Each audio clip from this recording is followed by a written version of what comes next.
श्री राम। आप सभी का जीवन मंगलमय हो। बड़े भाग मानुष तन पावा, सुर दुर्लभ ग्रंथन सब गावा। शरीर धाम मोक्ष कर द्वारा, साधन धाम मोक्ष कर द्वारा। यही पाई ना परलोक संवारा। ये मानुष तन बड़े भाग से मिलता है। ये ग्रंथों ने गाया है। इसे पाकर के जो लोग, यानी ये शरीर में ही ये लोक है, भूलोक। इस शरीर में भी 7 लोक हैं, 14 भुवन हैं।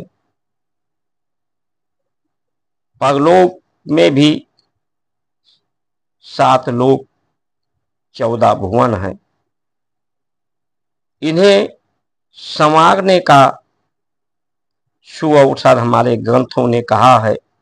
सद्ग्रंथ ही इसे धन्य भागी बनाते हैं। ये साधन है, ये धाम है, चारों धाम है। ये मोक्ष का द्वार है। जो प्रकृति के गुण, प्रकृति के प्रभाव से, दबाव से, धरती के गुण के प्रभाव, दोष से, द्वेष से निवृत्ति करके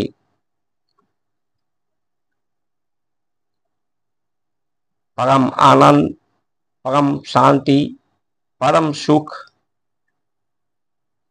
पूर्ण स्वस्थता की प्रसन्नता पूर्वक हंसी खुशी जिए और हंसते हंसते इस शरीर को जब छोड़ें, संसार से विदा लें, तो हंसते हंसते इस संसार से विदा लें, संतुष्ट पुष्ट होकर अपने जीवन के पूर्ण कार्यों को पूरा करके।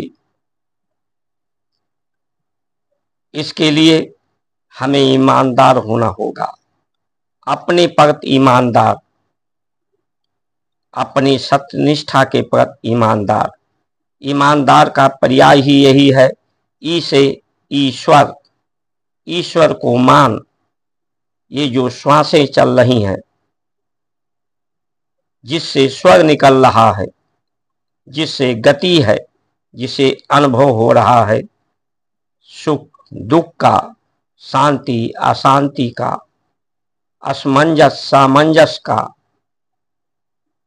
इस प्राण की गति को नियंत्रित करना है। क्योंकि जो प्राण की गति है, गति सामान्य गति होती है,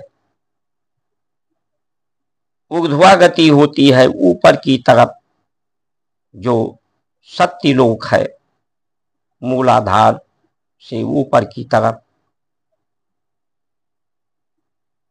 ये गति शांति की तरफ हो। प्राण की गति के साथ साथ रक्त की गति होती है। जितना तेज, जिस गति से प्राण की गति होती है, उसी गति से रक्त की गति होती है, ब्लड की। और ये रक्त की गति तेज होती है प्राण की गति के तेज होने से। जो 2 फेफड़े हैं मनुष्य के शरीर में, एक फेफड़े में शरीर से जो रक्त प्रवाहित होकर के उसमें कोशिकाएं नष्ट होती हैं, वो आकर जमा होता है। उसी में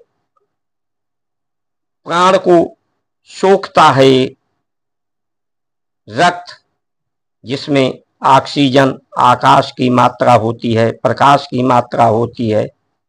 तो इसमें रक्त में रिक्त स्थान होते हैं, रक्त पतला होता है, जो सरलता से नस नाड़ियों में बहता है, बहाव होता है इसका। कोई भी बीमारी होती है तो रक्त की जांच ही होती है। रक्त में दोष होने से ही बीमारी होती है। और रक्त में दोष तभी होती है जब रक्त की गति तेज होती है, वो ऑक्सीजन को सोख नहीं पाता, इसलिए प्राण के गति में ठहराव हो, पड़ाव हो, और रक्त के भी गति में ठहराव हो फेफड़ों में, तो नस नाड़ियां साफ रहती हैं, दिल पर जोर नहीं पड़ता, दबाव नहीं पड़ता, प्रकृति का प्रभाव नहीं पड़ता। जो आहार लेते हैं हम, आहार के शुद्धिकरण के लिए धरती का शुद्धिकरण,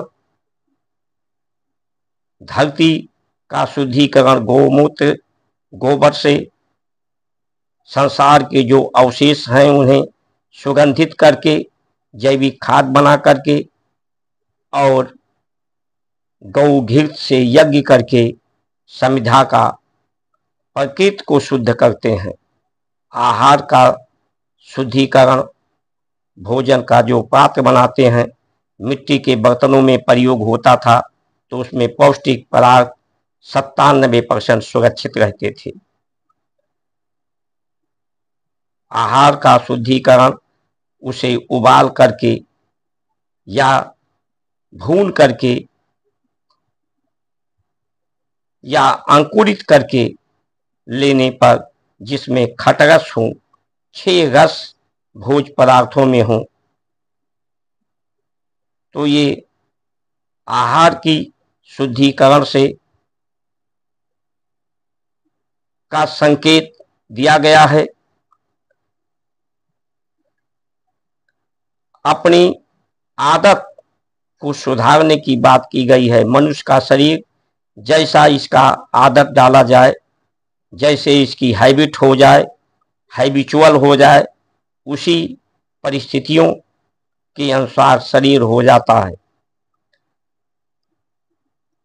तो गलत आदतों को सुधारने के लिए, झूठी आदतों को सुधारने के लिए जो संकेत मंत्र है, मंत्र एक मंत्रणा है, सलाह है, सलाह को जो सलाह मंत्र दे रहे हैं, ओम त्र्यंबकम यजामहे सुगंधिम पुष्टवर्धनम उर्वारुकमेव बंधनान् मृत्युर्मोक्षयमामृतात्।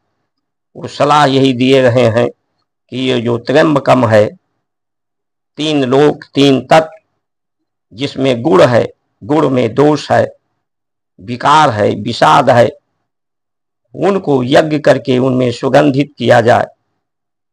पेट में जठाग्नि है, अग्निकुंड है, उसमें पवित्र भोजन, सरस भोजन, सुपाच्य भोजन, सद आहार, जिसमें गौ का दूध या दही या घृत हो, भोजन के साथ लें, तो पेट में धीरे धीरे डालें चबा करके, और जिससे पेट की अग्नि बुझे नहीं। जिस तरह से हवन कुंड में थोड़ा थोड़ा आहुति डालते हैं, और संसार में जो दुर्गंध है उसे मिट्टी के नीचे मल जितने अवशेष हैं, गौमूत्र गोबर के साथ मिला करके उसके मिट्टी में दबाएं, तो उसमें सुगंध अग्नि पैदा हो जाती है, उसमें वो भी उसका दुर्गंध खत्म हो जाता है। उसका दुर्गंध वायुमंडल में नहीं पहुंचता, वही वायुमंडल में पहुंचता है तो प्रकृति की दुर्दशा, प्रकृति हमारी बीमार हो जाती है। प्रकृति के बीमार होने से, असंतुलित होने से जीवन असंतुलित हो जाता है। इसलिए अपने जीवन का महत्व समझें, मानव शरीर का महत्व समझें। आज की जितनी व्यवस्थाएं हैं, अगर आप ध्यान से सभी का परीक्षण करेंगे तो आज की व्यवस्था आपकी गलत आदतें डालने वाली हैं, आदतों को बिगाड़ने वाली हैं। मनुष्य शराब की आदत डालता है, पहले उसे थोड़ा से भी पीने में कष्ट होता है, आदत डाल लेता है तो पी लेता है। ऐसे शराब, बीड़ी, सिगरेट, जो हमारी सरकार की नीतियां हैं, नीतियां गलत नीतियों के कारण जिसे समस्या का समाधान देना चाहिए उसी से ही समस्याएं पैदा हो गई हैं।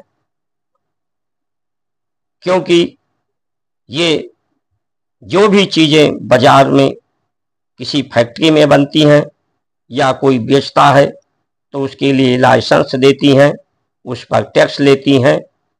तो इनका ध्यान होना चाहिए कि ऐसी वस्तुएं का प्रयोग हो, उपयोग हो। जीवन एक प्रयोगशाला है, लेबोरेटरीज है। ज्ञान तो लोगों के पास बहुत है लेकिन संज्ञान नहीं है, अनुसंधान संधान नहीं है। इसीलिए नीति और नीतियां लोगों की नीति सही नहीं है, इसमें गलतियां हैं। समस्या सबसे बड़ी ईमानदारी के है, लोग ईमानदार नहीं हो पा रहे हैं। जो ईमानदार नहीं होगा वो समझदार नहीं होगा, जो समझदार नहीं होगा वो अपनी जिम्मेदारियों का निर्वहन नहीं कर पाएगा। उसके लिए बहादुर होना भी आवश्यक है कि पद प्रतिष्ठा सुविधा को जो त्यागने की बहादुरी करेगा वही जिम्मेदारियों का निर्वहन कर पाएगा। आज मनुष्य अपना शुभ चिंतक नहीं रहा, अपने प्रति ईमानदार नहीं रहा, अपने प्रति बेईमान होता जा रहा है, अपने शरीर का कीमत नहीं समझता, महत्व नहीं समझता। आज 90% लोग किसी न किसी तरह से बीमारग्रस्त हैं, प्रकृति बीमारग्रस्त है, आर्थिक असंतुलन है, प्राकृतिक असंतुलन है। भूल पे भूल, गलतियों पे गलतियां होती जा रही हैं। न्याय पाना लोगों के लिए सरल नहीं रह गया है। न्याय में वकीलों का फीस और मुकदमों को इस तरह से लटकना, समय से न्याय न मिलना। अभी उदाहरण के लिए एक व्यक्ति को सन 77 में उस पर हत्या का केस था और उस पर सत्य न्यायालय ने सजा दिया था और उस व्यक्ति ने हाई कोर्ट में अपील की तो उस अपील का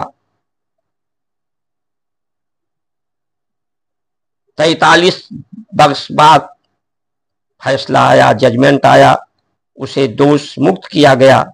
लेकिन इस 43 वर्ष तक वो जेल में बंद रहा। 103 वर्ष की आयु में जेल से वो छूटा। तो इसके लिए कौन जिम्मेदार है, कौन जिम्मेदारी लेगा? ऐसे तमाम लोग पीड़ित हैं। तो इस व्यवस्था से, चाहे न्यायिक व्यवस्था हो, शैक्षिक व्यवस्था हो, शिक्षा व्यवस्था से बच्चों के शोषण हो रहा है। कक्षा 5 तक बच्चों का मानसिक विकास, शारीरिक विकास, बौद्धिक विकास के लिए व्यवस्था होती थी, उसमें पाठ पुस्तकों की आवश्यकता ही नहीं है। लेकिन जो विद्यालय हैं, माता पिता का आर्थिक शोषण कर रहे हैं, विद्यार्थियों का शारीरिक, मानसिक, बौद्धिक शोषण कर रहे हैं। तो जितनी भी व्यवस्थाएं हैं, चाहे आहार की व्यवस्था हो, वेशभूषा की व्यवस्था हो, भाषा की व्यवस्था हो, साधन की व्यवस्था हो, सुविधा की व्यवस्था हो, प्रतिष्ठा की बात हो, सारी व्यवस्थाएं आप ईमानदारी से शोधन करेंगे तो मनुष्य को समस्याग्रस्त करने वाली है, समस्या का समाधान देने वाली नहीं है। इसलिए ईमानदारी के लिए हर विद्यालय में संरक्षक संत होने चाहिए, जो व्यक्तियों में, बच्चों में उनकी योग्यता और क्षमता बढ़ावें, उनके दिशा निर्देश में विद्यालय चले। ऐसी सरकार की मंशा होनी चाहिए, नीतियां होनी चाहिए। आयुर्वेद को हमारे बढ़ावा होना चाहिए। मंदिरों के को अंग्रेजों के समय में संविधान बना करके जो अधीन किया गया था उसे मुक्त होना चाहिए कि उसका प्रयोग धर्म के कार्यों को, विद्या देने में, गौशालाएं का संवर्धन करने में उसका सदुपयोग हो, क्योंकि सभी समस्याओं का समाधान हमारी सनातन धर्म की परंपराएं, संस्कार, संस्कृति ही करके सबको संतुष्ट, पुष्ट, सब में संतुलन, सामंजस्य, सबको स्वस्थ रख सकती हैं, प्रसन्न रख सकती हैं।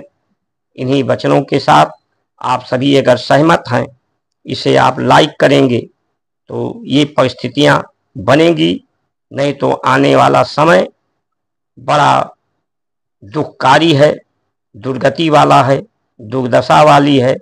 आप अपने बच्चों के लिए दुर्गतिपूर्ण, दुर्दशापूर्ण, दुखदपूर्ण परिस्थितियां बना करके ना जाएं, ताकि आने वाली पीढ़ियां